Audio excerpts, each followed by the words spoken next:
সুন্দরের তীব্রতা বোঝাতে কখনো কখনো ভয়ঙ্কর শব্দটি ব্যবহার হয়, আবার কখনো বা ভয়ঙ্করের ভেতর লুকিয়ে থাকে সৌন্দর্য। এ কারণেই সৃষ্টি জগৎ এত রহস্যময়। নীল পাহাড়ের কথা আমরা শুনেছি, কিন্তু নীল আগুনের নদী?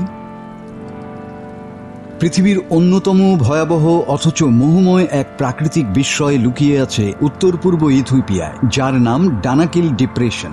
একে বলা হয় পৃথিবীর সবচেয়ে নিষ্ঠুর, উত্তপ্ত আর প্রাণশূন্য ভূমি, যেখানে দিনের তাপমাত্রা 50 ডিগ্রি সেলসিয়াস ছাড়িয়ে যায়, কিন্তু এখানেই রাতে দেখা যায় এক রহস্যময় নীল আগুনের নদী। দূর থেকে দেখতে ঠিক যেন গলে যাওয়া নীল লাভা বয়ে চলেছে পাহাড়ের বুক চিরে, তবে আসলে সেটা লাভা নয়, এটা হলো এক ধরনের কেমিক্যাল মিস্ট্রি। ভূপৃষ্ঠের ফাটল দিয়ে উঠতে থাকা সালফার গ্যাস অক্সিজেনের সংস্পর্শে এসে জ্বলে ওঠে আর তৈরি হয় চকচকে নীল শিখা, যা শুধু রাতের অন্ধকারেই দৃশ্যমান হয়। এই ঘটনা ঘটে ডালোল আগ্নেয় গিরিখাত এলাকায়, যেটি সালফার, অ্যাসিডিক সোডা পুকুর, বাষ্পময় গর্ত আর লবণের খোঁজে ভরা এক ভয়ঙ্কর সৌন্দর্যময় ভূমি।